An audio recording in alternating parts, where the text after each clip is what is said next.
legs would ache. And my grandmother called them, she raised us kids, and she called them growing pains. And she would tell me, son, it's those growing pains are there. You're growing. One day you'll be a man. And I thought, wow, if growing up means I have to endure this, maybe I don't want it. Hello? And sometimes these growing pains that we're going through, they're an indicator that Yahweh's wanting you to kind of measure up a little quicker than we've done in the past, to grow up a little bit quicker. And I think that's kind of the identifier in today's generation. I think they're growing up quite a bit quicker, at least in some areas, than what we were when we came along. Does anybody else notice that? Are y'all here?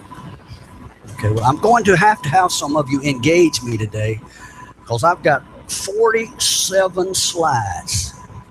And if you help me, we'll get through them. If you don't help me, we're going to be here a while, okay? All right. It's amazing to me as I look at these Torah portions. I believe that, again, this is a message for us from Yahweh. I won't get all the way through this. We'll probably get to around the 10th chapter of the book of Numbers. The title of the Torah portion is Beha'alotcha. Say that with me, Beha'alotcha.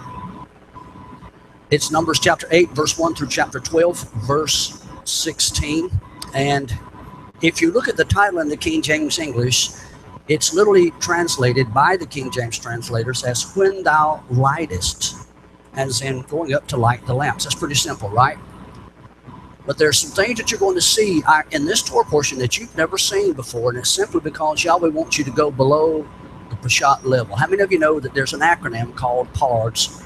Peshat, Remez, Drash, and Sod level. 4 different levels of understanding in the Torah. I believe that it's an indicator of 4 different levels of relationship. If you're content to just have a casual surface Peshat level relationship with him, that's what you're going to get. Amen. But when you're in the middle of some difficult times and it's kind of knuckle and skull, and you're looking for a deliverer to get you out of a situation, the Peshat level may not be enough to get you out. You're going to have a deeper, more profound understanding of His Word in order to get you through what I believe is coming in the days ahead of us, okay? And so the Hebrew language is a lot different. In fact, if we look at it, I'm going to break it down. Beha'alotcha, you have the bait prefix in the front of it, and it indicates in or into something. It's followed by the Hebrew letter Hey, indicating in the, say that with me, in the, Beha. And then you have alotcha. The root of the word is this word alot. The suffix cha on the end of it indicates something that's showing possession. So that's why it's in your going up. It's indicating that there's something about what is going to be shown you here that you're going to have to get involved in, okay? Now, let's look at it a little bit further. The basic root comes from Strong's number 5927. The word is Allah or aleh, and it is translated as to go up, to ascend, to meet or visit, to be taken up, etc. Now, I want to just get your attention because the framework of this teaching is around the tabernacle menorah. Holy place, you would have had the Ark of the Covenant. Inside the next holy place, you would have had this piece of furniture called the menorah and one other called the table of showbread. They represent the masculine and feminine side of this relationship. The menorah represents the Messiah. The table of showbread would have represented the 12 tribes of the house of Israel, the bride, okay? And so what you're about to see here is that this is more than just going up to simply light a candle. And I want you to get that. That's the Peshat level. This is talking about the priest going up simply to light this perpetual lamp in the tabernacle. It's more than that, okay? You have the end of the word, which indicates the plural form of it, and it's indicating now that it's more than just a singular going up, alotcha. The word alot is a plural form of aleh. And so now it could be translated in your goings up, indicating successive, one after another, perpetual, a continuous going up. And so if you decide you're going to have a relationship with Yahweh, it's more than just a one-time deal. Does that make sense with you? But there's another interesting thing. This word Allah or Olah, depending on the vowel pointings here, it also has another form of the word that, in my opinion, is very powerful. And you have to realize when you look at these words, even though the vowel points may cause the word to be spelled a little bit different, definition may change a bit, they're all interconnected.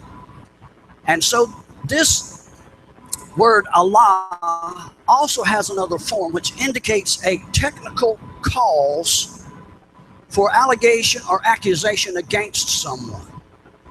And so what now is being shown you is that as you are about to go up towards this menorah, you have to be careful in how you go up. In your goings up, you're going to have to follow a specific protocol, or else there may be an allegation or an accusation raised against you. Does that make sense?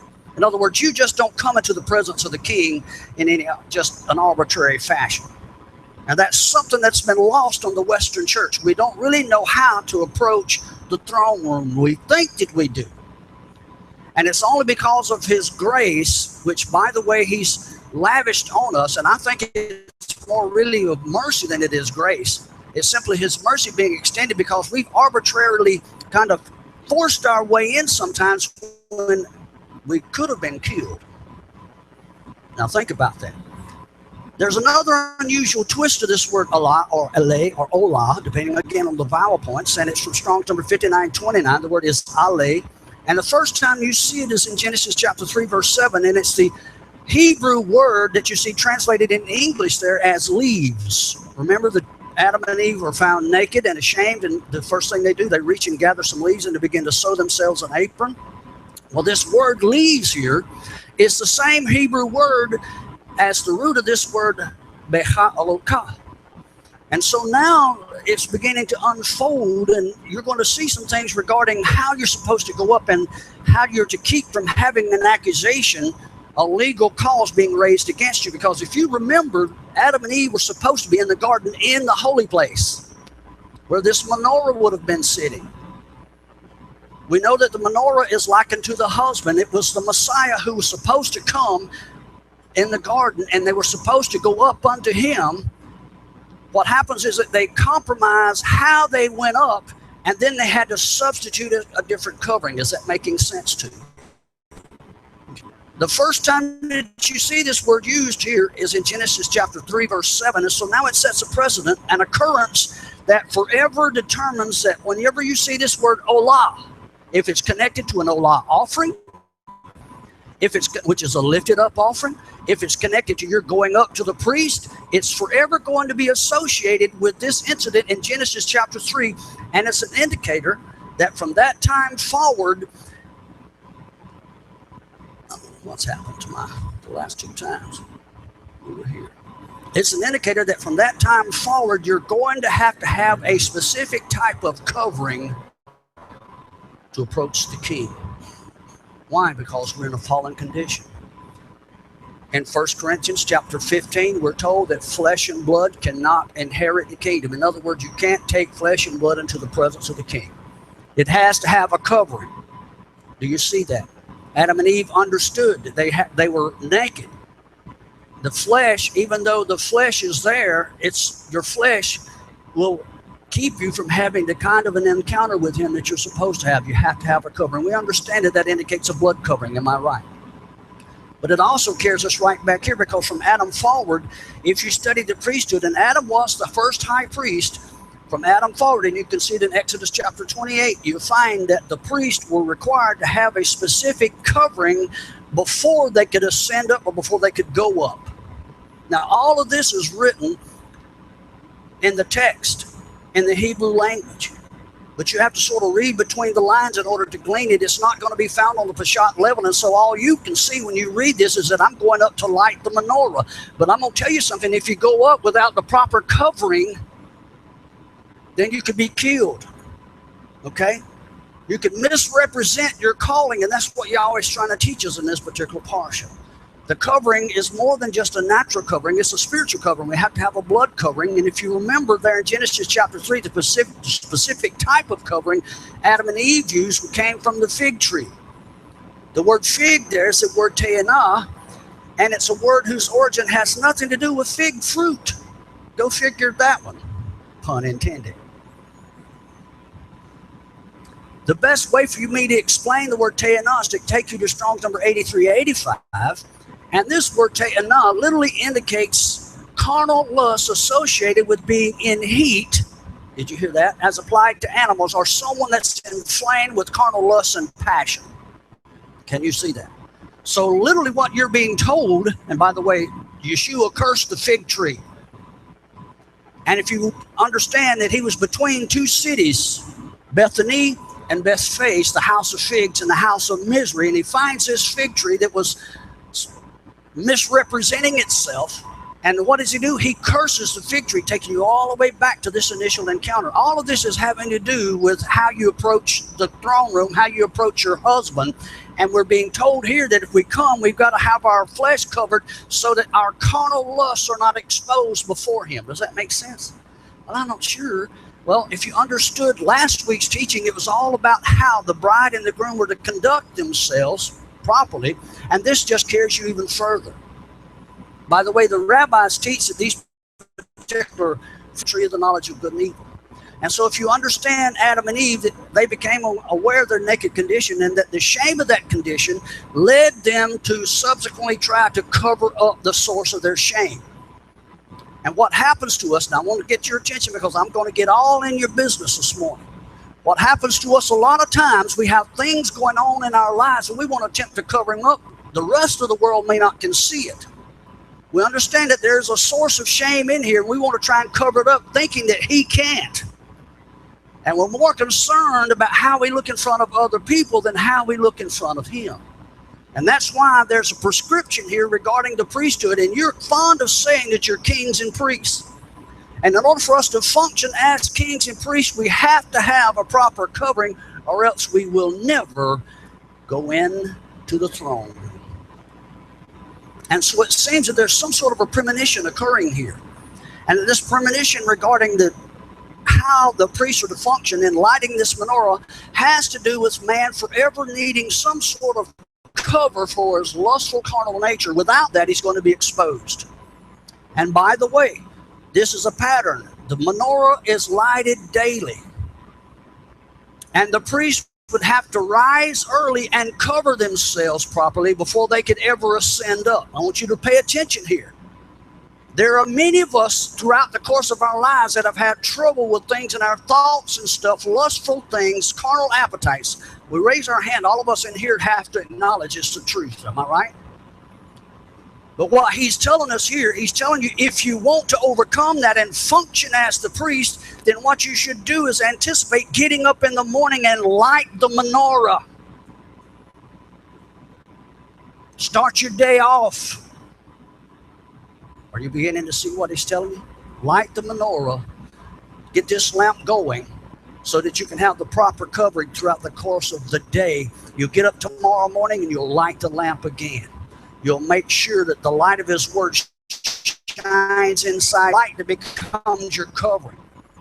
What does this have to do? Seriously.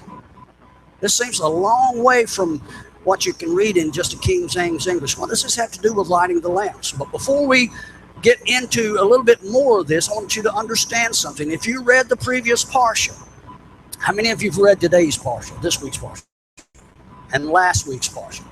Well, if you read last week's parsha, you remember that the tribes were offering or a sacrifice to the tabernacle, right? Remember? If you go back and look, you'll find that it was only 11 of them that brought an offering.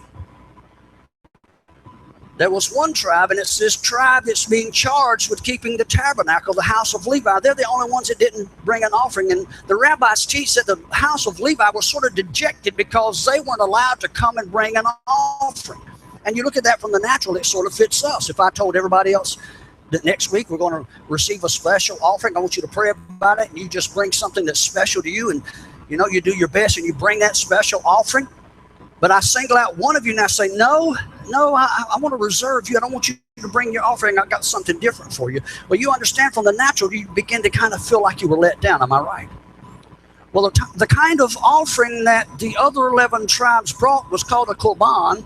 And the root of that word korban literally means to draw closer. And the natural thing in order to bring the sacrifice was so that they could, in fact, as the 11 tribes, draw closer to Yahweh. Am I right? That's what we want to do. It hints at this kind of an offering being a substitute for the person. I want you to put this in the catalog of your mind, because it's a broad use that's kind of relative to a bunch of different other types of sacrifices. You bring these in order to draw close to the king. Well, what's different here with these Levites that are charged with the tabernacle?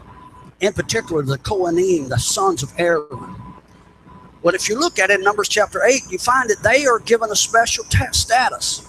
They're the ones charged, instead of bringing a korban, they're charged with bringing an olah offering in their going up. Can y'all see the difference? There's a marked difference between a korban and an olah. Every olah is a korban, but not every korban is an olah. Does that make sense?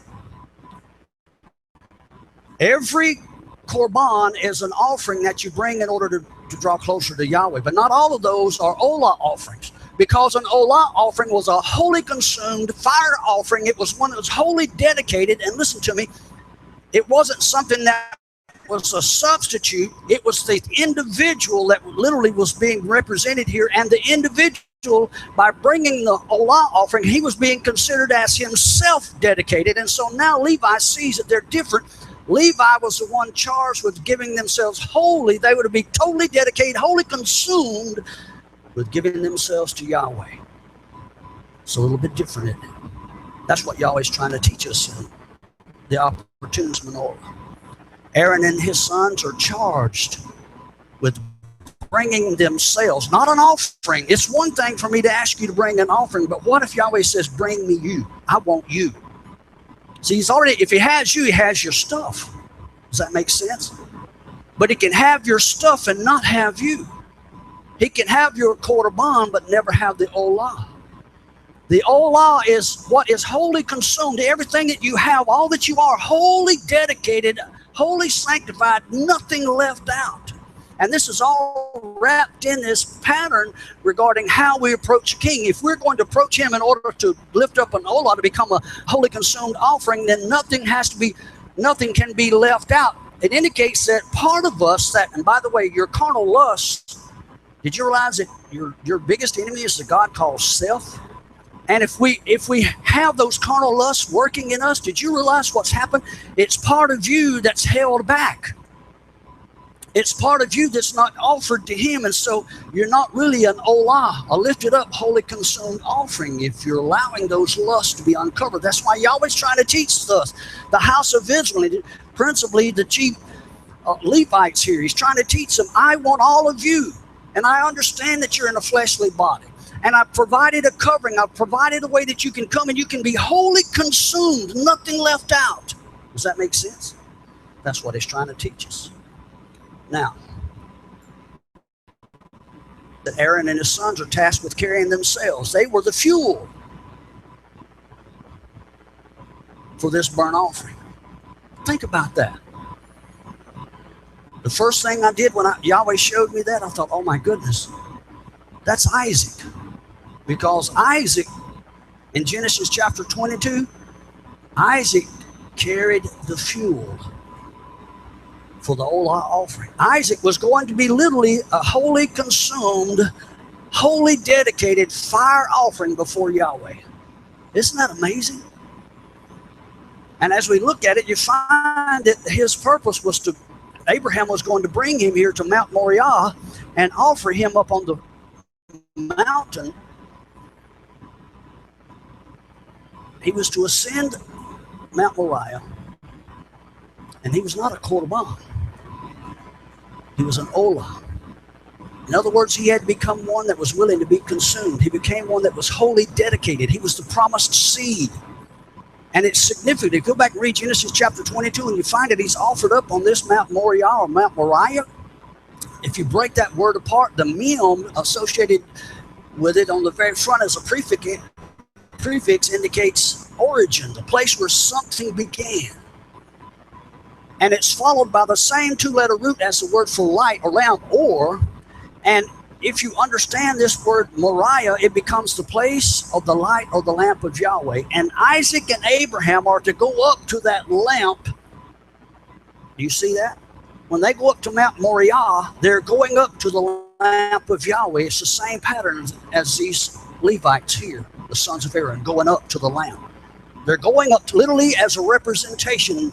What we don't understand is that Yahweh is requiring these Kohanim to follow the same pattern that not only Isaac followed, Joseph followed it, and Messiah ultimately followed it. And you have the same pattern in front of you. You're to follow that offering. You're to follow the pattern. You're to become an olah, a holy consumed. Everything, in fact, we're told that when we are presented before Yahweh, that fire will consume us. And all of our works, if they're wood, hay, and stubble, will be burned up. You understand? What's left will be gold, silver, and precious jewels. It's an indicator. If you're not covered, then you're going to have a lot of wood, hay, and stubble. Does that make sense? And this is why Yahweh's trying to admonish us, in my opinion, to follow this lead. Now, if you look at the phrase here in Numbers chapter 8, verse 2, for lamps, it's written, Aleph Tav Ha-Nirot. The word the lamps is Ha-Nirot. But it has the Aleph and Tav appended to it, and it's connected by that hyphen, and the rabbis teach that when you see it connected, it's indicating it should be considered one. And so we're being told here that when they go up to offer themselves as the fuel to light this lamp, they're literally going up to the Aleph and Tav, who's the lamp. Does that make sense? Well, we understand that the menorah represents him. Okay?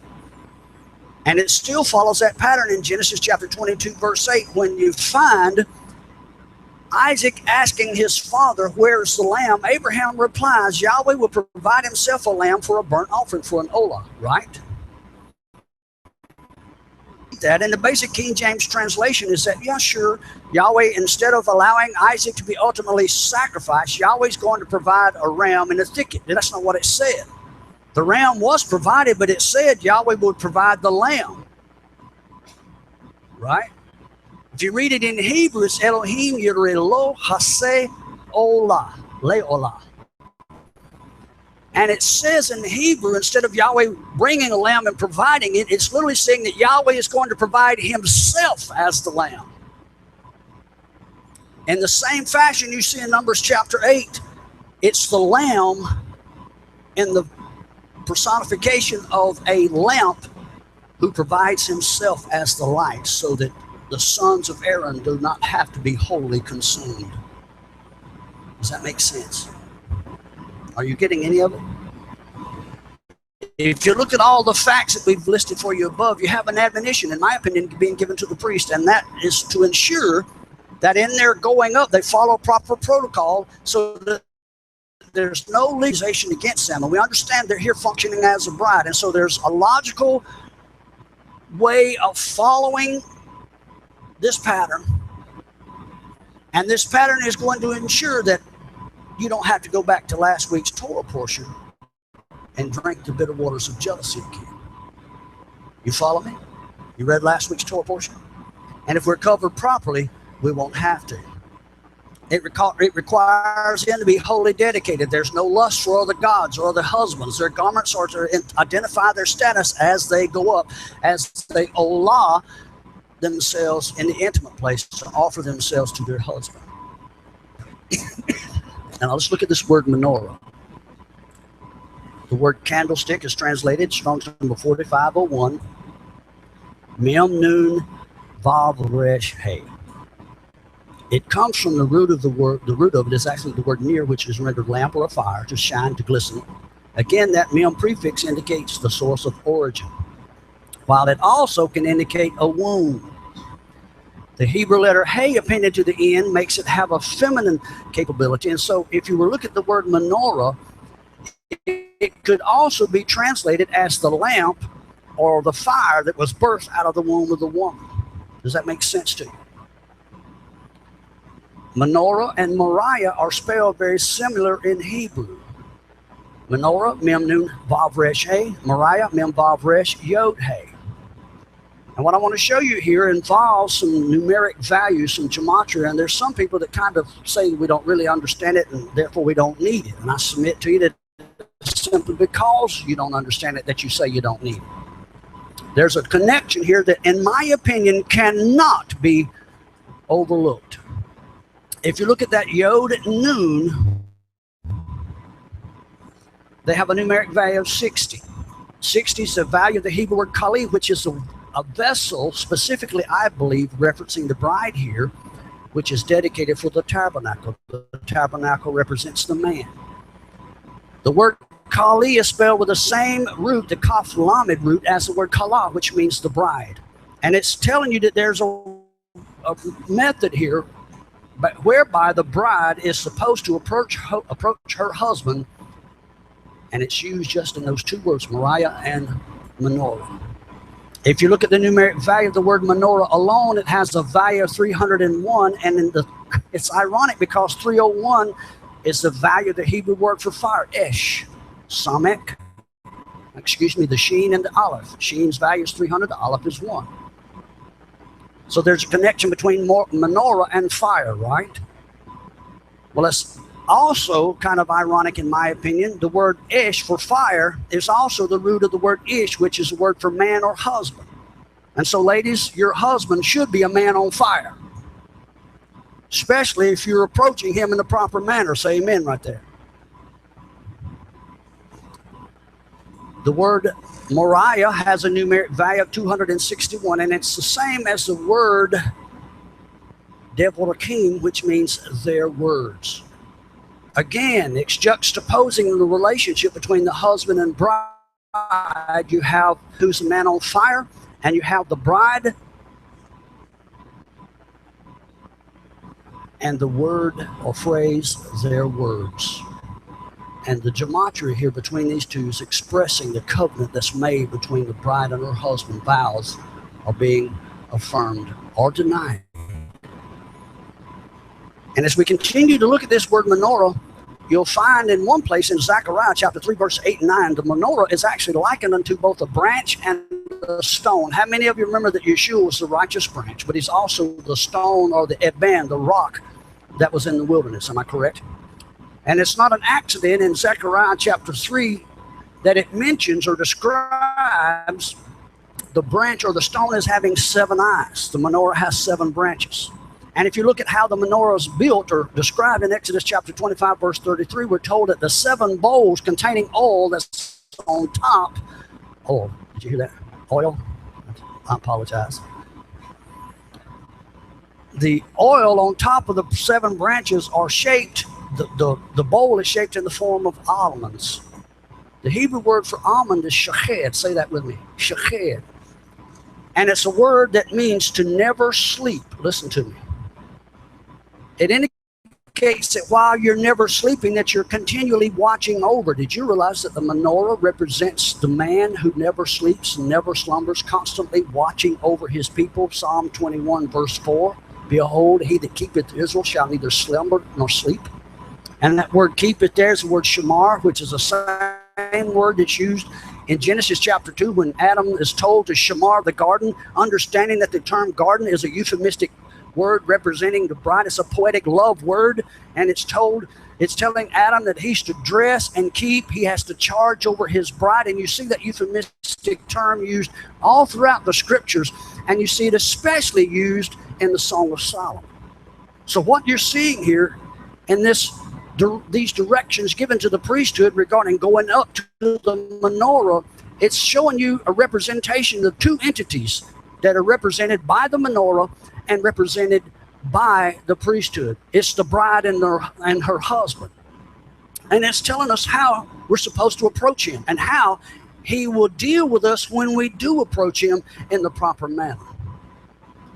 It's that same menorah that was shown to us in Zechariah chapter 4. When Zechariah sees it, he makes a reference to it. And if you go back and read that, it's kind of puzzling because in the previous chapters, he had the description of the menorah. We just read that.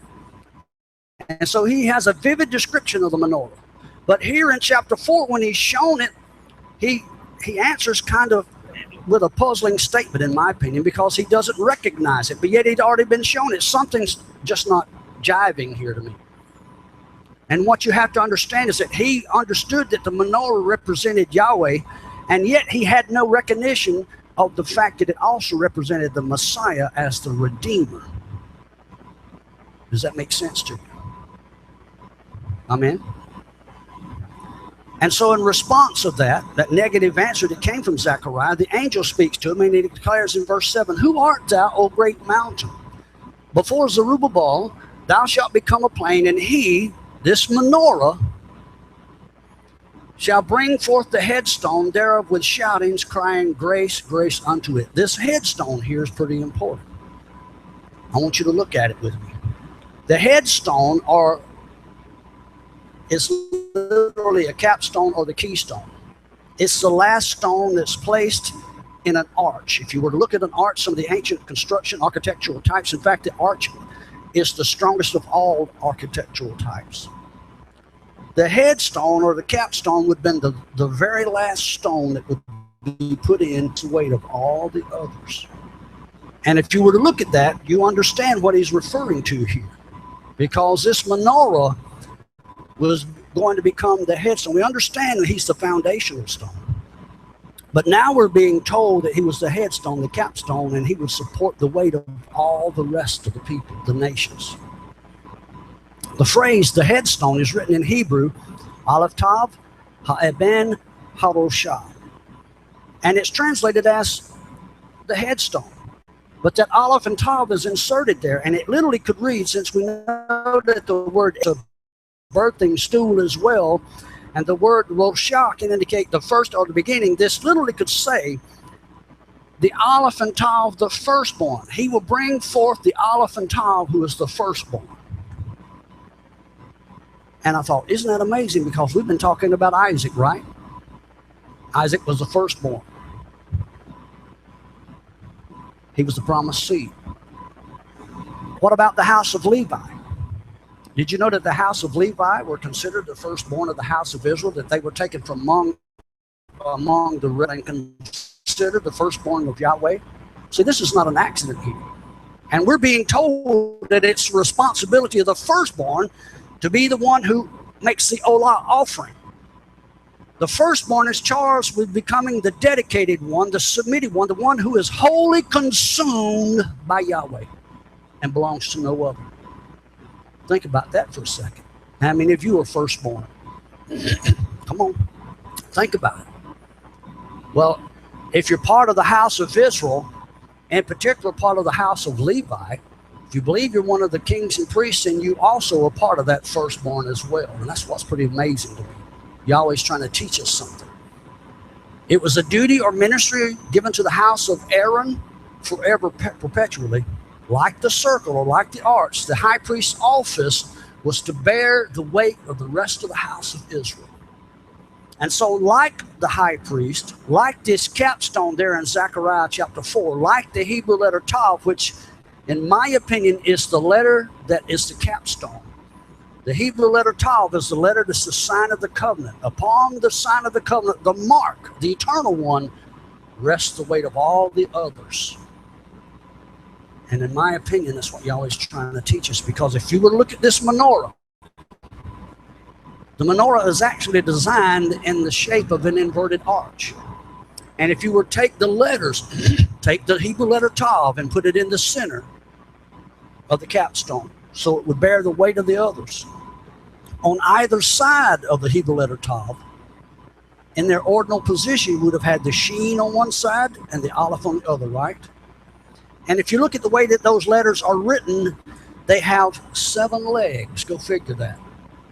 Those 7 legs corresponding to the 7 branches of that Hebrew menorah. Let me show it to you here. For some reason, no, I'll show it to you on mine. Can you see that?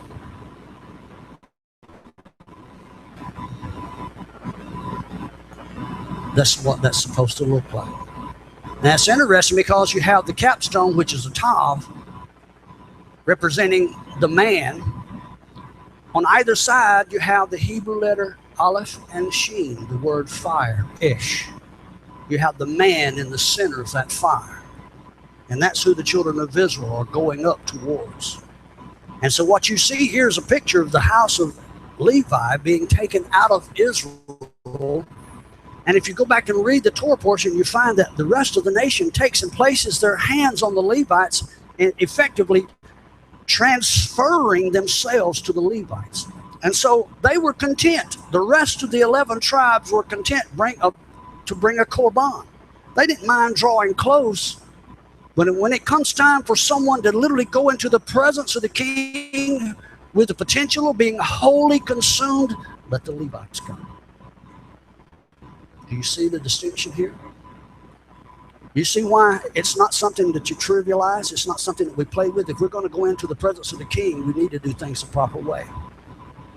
And I thought that's kind of interesting because the same thing was said of Yeshua. Remember when Caiaphas, even though Caiaphas was lost, he prophesied regarding Israel that one should die for the rest of the nations. Literally what's happened is that they were saying that just like the 11 tribes placed their hands on the Levites and the Levites represented the whole house, we need someone that we can transfer the weight to. We need someone who can become the keystone, the capstone, the center, the one who supports the rest of us, and if necessary, the one that dies for us. Isn't that powerful?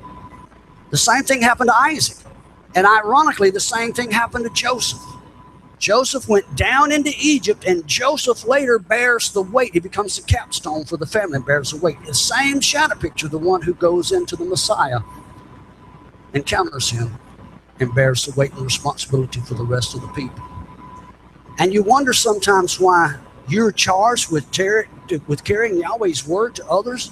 And sometimes it can get to be a daunting task. It can get frustrated because there are times we just simply don't feel like it. Am I right? And there's sometimes that what you have to say to other relationship with Yahweh regarding how to function as a priest, there's sometimes that it's not really accepted like you think it should be. But the task is yours nonetheless. And so what we find here, Yahweh's trying to teach us some principles of how to approach the king. And it doesn't stop here, because the next thing, it's almost as if what we see next happening is sort of inserted. It's really isolated, but it's not. The next short dissertation has to do with a Passover do-over. And I thought, when I'm looking, I said, what does this have to do with going up to the menorah and following the proper protocol? And what does it have to do with the restoration of the bride and how the bride should conduct herself, with going up with her in her relationship with the king? And so I started looking at it. It's all about the Passover instructions that you go up on the 14th day of the month of Aviv or Nisan. Remember that? How many of you read this part of the story?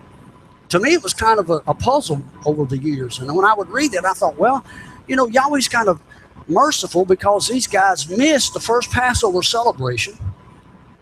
And they were told that if you don't come up, you're to be set outside the camp. You're to be separated, right? Isn't that what they were told?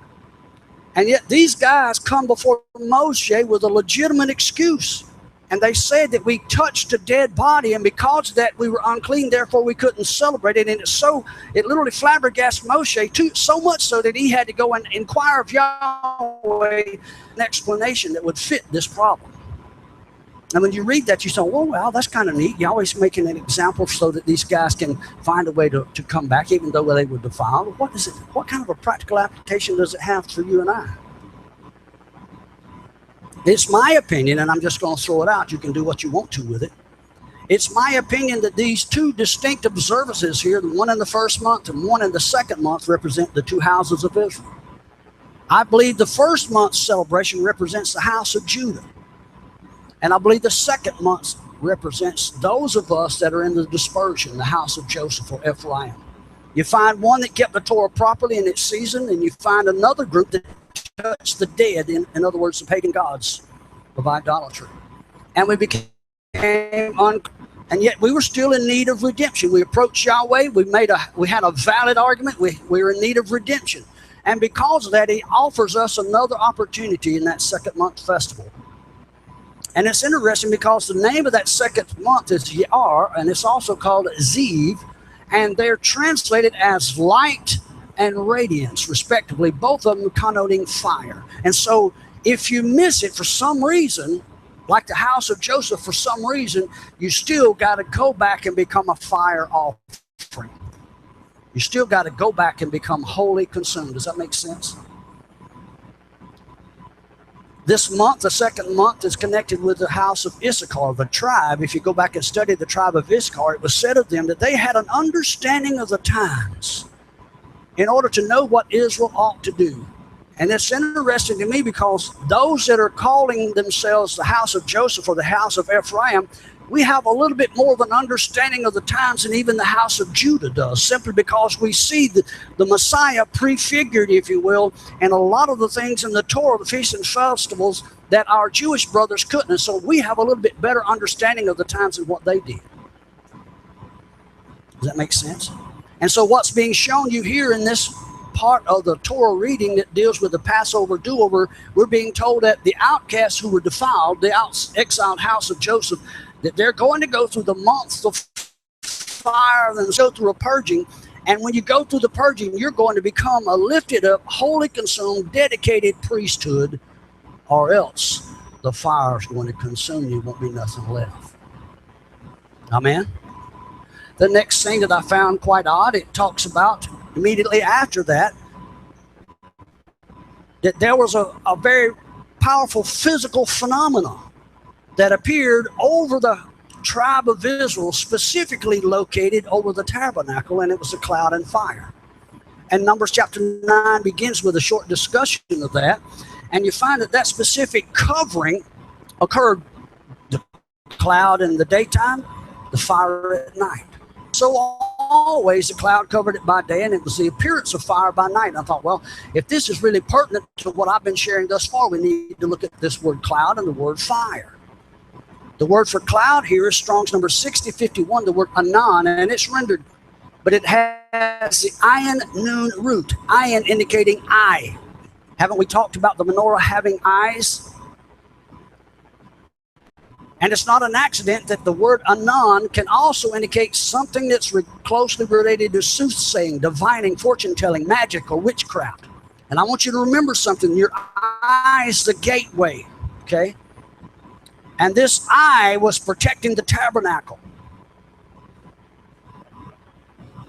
You're the high priest of the household. If you're a husband, you're the priest of the household. You're the eye. You're the watcher. You're the one who's supposedly spiritually never to sleep or slumber. Why? You're charged with guarding the tabernacle. If you're not careful, that eye will allow things to get in it that are related to soothsaying and magic and fortune-telling and witchcraft. And I thought it's kind of ironic that the first encounter that you find is in Genesis chapter 3, where you see one called the serpent, the Nakash, and he's represented as an enchanter, a soothsayer. And he's also called a fire. And we're told that his angels can represent themselves as ministers of fire. Remember that? The second word there is that word fire, and it's the word ish, and it's a cognate of the word man, ish, or husband. And I thought, isn't that interesting? Yahweh's showing you in the menorah, he's showing you the genuine, the man on fire, who's the eye that guards and watches and neither slumbers nor sleep. He's always guarding you, and he's also showing you a counterfeit. That counterfeit is also represented in just about every vestige of society, especially if you start looking in some of the secret organizations, that this one is represented, the counterfeit's represented as the all-seeing eye. Isn't that amazing? Now let's look at their numeric values. The word anon has a numeric value of 170. The word fire has a numeric value of 301. Their total value is 471. And again, people want to dismiss the gematria, the numeric values. I don't understand that, because if you add them together, they have a value of a phrase, la emet, toward the truth. And it's also the value of the phrase ha gugulet. Gugulet is a word that is used in Hebrew from whence we get our word Golgotha. Golgotha was the place where Mount Moriah or Mount Moriah was. Are you seeing the connection? The cloud and fire represents those that are being led towards the truth, And the word Gogelet literally means the polling place, the place where heads are counted. And if you understand what's happening, the children of Israel, in a particular location, and before you could go into the tabernacle, see, they didn't let just anybody in. Did you know that? Did you know that they still do not allow, even though Daniel and Daniel's works are highly regarded, that they would not keep Daniel's works in the same place that they kept the rest of the works of the Tanakh, simply because Daniel had no lineage. He was a eunuch. And so you couldn't go into the tabernacle if you couldn't prove your lineage. And that's a major conundrum for those of us that call ourselves the house of Israel. Am I right? Because frankly, many of us can't say that we're Jewish, and many of us can't say that, what our pedigree is, but Yeshua became the one who was numbered in your stead. And his head was lifted up so that you could be counted among the living, that you could be numbered and allowed access into the kingdom. That's pretty amazing to me. The menorah, the man of fire, watches over Israel. Just like the pattern we have in the household. Husbands, you're to watch your house, you're to guard your house. And I thought it's ironic, again, because Satan appears as an angel. Flip it up and let them see that picture that all see. Look at the flame around it. Most of you carry that picture either in your pocket or your purse every day on the back of a dollar bill. And we don't ever think of it. But literally, that eye is watching you. But there's one that watches over us that never slumbers and sleeps. And it's an admonition for us to guard ourselves. The next thing that you find occurring in this parsha is that they're told to make some, thought it's ironic because it's not talking about the traditional shofar, and here it's particularly referencing silver trumpets. And I thought that's pretty amazing. Numbers chapter 10, verse 2. And it's just before an intimate encounter at the door of the tabernacle.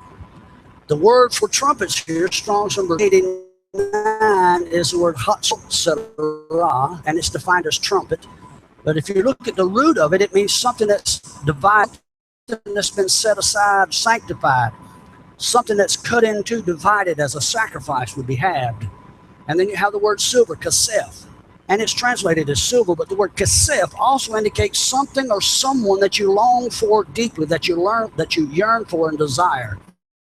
And so it's the same hidden message. It's telling us that if we're going to approach him properly, we're going to have to be offered up like a sacrifice. And he has to be the object of our desire. You remember what was told to Eve in Genesis chapter 3? From this time forward, your desire shall be to your husband. There's the shadow picture. If they're going to come to the door of the tabernacle with those silver trumpets, their desire has to be the one that is their husband. It has to be towards him. And that's why in Galatians we're told, husbands, watch over your wives like he watched over his. And then it says, wives, submit yourselves to someone else's husband. Oh, excuse me? That's not what it says. If the husband's role is being taken care of properly, no wife in her right mind, and I want to make sure I qualified that, no wife in her right mind would have a problem being submitted to a husband who takes care of her and watches over her and nourishes her and cherishes her the way that Yeshua did for his bride. Can you say amen? Following this message in Numbers chapter 10, verse 25, this whole Torah portion is just replete with little things that's kind of inserted. If you're not careful in the body of the message, it can kind of catch you off guard, because I'm really contemplating all of this, and all of a sudden now you find Moshe's father-in-law, Yitro, comes up to him and said, look, dude, I've got to get out of here. I've been here long enough. I'm going to leave. And Moshe implores him to stay and go up with us. Isn't that ironic? He says that. Go up with us. But it doesn't say Yitro here, Jethro. It uses another set of names, and he calls him Hobab, the son of Raguel. And I wonder, how could they get Raguel from even the Hebrew word? And all scholars agree that this is talking about Yitro. And I want to show you what the reason they use these two specific names. The word Hobab, it has that guttural chet, and so it's not an H sound. Okay? So if they were calling it Hobab, somebody didn't know anything about Hebrew. It's Chabab, like shish kebab. Got it? It's ironic because this name is translated as cherished. It comes from the chet, bet root, which hints at bosom. And it connotes to burn with passion, heat, to breathe upon another. Pay attention to the showing you something about the husband and wife's role. It originates from the root chabah, which indicates one that's hidden or concealed. And then you have that word Rachuel. It's from 7467. Resh Ayin Vav Aleph Lamed. There's no gimel in there, so I don't know where they got the guttural G sound or gimel sound from the translation. But they also missed the translation because they translated as friend of God or friend of El. But that Resh Ayin root is the root of the word Ra'ah, which is translated as to see, but also the word for shepherd. And so literally the meaning of that last name should be shepherd of Yah, or the shepherd of Yah who sees, or the watching shepherd of Yah. And so there's a natural progression here for what we followed from last week. It brings us to where we are now. We dealt with a woman as the bride last week who were told how she was told how to prepare herself. You see her transformation. It brings her to the place where she's at now. She's given vivid instructions about presenting herself in a proper, intimate setting before her husband, the Messiah, the one that she longs for, Hobab, the one that she's driven passionately towards, the one who is the watcher over her, the Messiah, the shepherd of Yahweh. That's why Yahweh changes things and puts these names in there. We just skim over them. Let's go on to the next one. There's another really powerful announcement, rabbis for centuries. And it's in this chapter 10, and we won't have much time to go past chapter 10. Y'all, are you okay? I still got a few more. Okay? I'm going anyway. I just want to let you. That way, if you said no, I'd point at you and say, see there?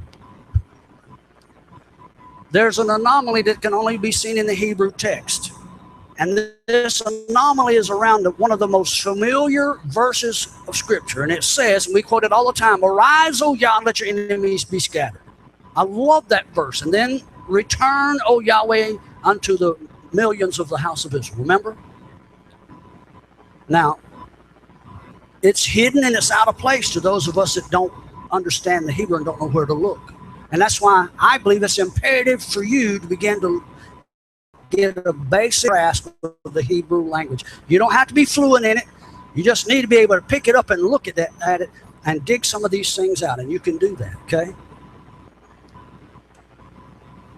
The message is found in Numbers chapter 10, verse 35 through 36. And you find those numbers are bracketed by the Hebrew letter Nun. And the Nun normally is shaped like that and positioned that way when you see it in the text, but it's not. Show me the other picture. It's shown in the text this way. And I've looked at all sorts of explanations, and they have explanations that are just, so ridiculous that it doesn't have any merit whatsoever here. But what I believe is happening is a declaration being made to Israel.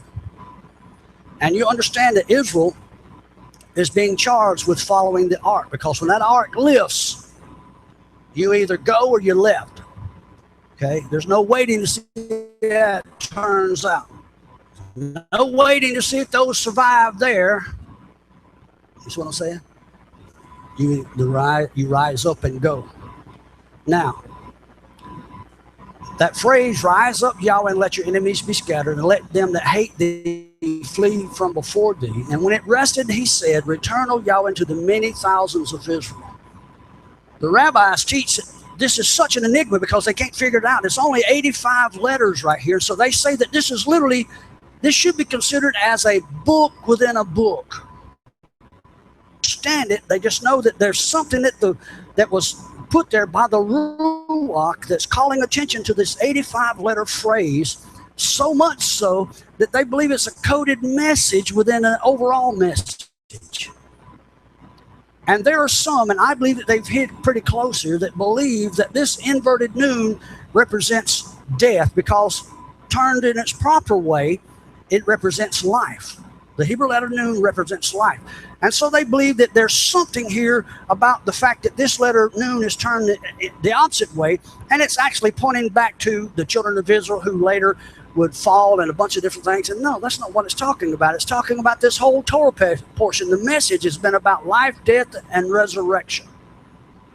It's about how to approach the menorah. It's about how to approach the husband. It's about how Yahweh intends for us to make Teshuvah, the house of Israel, to return to the Torah, to make Teshuvah. I don't know if I really understand it, but that number 85 is a clue, because it's the numeric value of the Hebrew phrase sukkah. And the sukkah was the temporary dwelling or booth that the children of Israel were charged to make. And every year we would gather all the sukkahs together at a festival called Sukkot. And it just so happens that Sukkot is known as the festival of ingathering, and it's the only holy convocation that the Jews acknowledge is there for Jew and Gentile alike. Now you figure that one out. It's called the Feast of Ingathering. And they acknowledge that Yahweh's made a provision in this holy convocation for Jew and Gentile alike, both to attend. It's all about that Passover do-over that occurs at Sukkot. Can you see that? It's all about how we go up. It's all about how we approach him. And the interesting thing is that Yahweh's trying to teach us in these patterns. That Hebrew letter noon represents life. And the word for rise up, there's the word kum. It means to rise against someone, to fulfill, confirm, and establish. And the word for scattered is the word putz. It means to disperse or to scatter. And if you read that, it says that the enemies are said to flee, nous. It means to flee and escape, but it also can mean to drive something hastily. And it's used there in Isaiah 59, verse 19.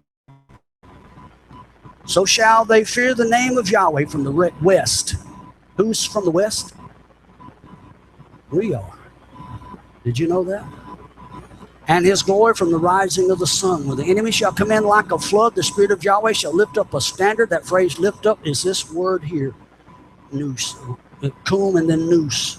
And it's indicating that Yahweh will cause the ruach, the shepherd, to be driven hastily towards those that are returning. Does that make sense? And a lot of us interpret this as meaning the nations in the West that are going to make Teshuvah. They're going to fear Yahweh, return. And if you look at this, the verse 36 of Numbers, chapter 6, number 10, sums it up. And when he said, return, O Yahweh, into the many thousands of Israel, like Isaac, Yeshua, and the house of Joseph, all thought that they were dead, exiled down in Egypt because of their idolatry. The dead ones, you and I, are returning, and he will return to the outcasts, the house of Israel, those that make Teshuvah, those that go up properly. And this is what these Torah portions are all about, how we're to make a return. And it's an interesting thing because lighting the menorah was a Teshuvah. It's a shuv, a return. Every morning they will return. Every morning the obligation was in front of them. And that's what he's requiring of you, to shuv, to make a return, to do it properly. And I believe that that's exactly what Yahweh's trying to teach us in these patterns. Hope you've enjoyed the teaching. Thank you for listening.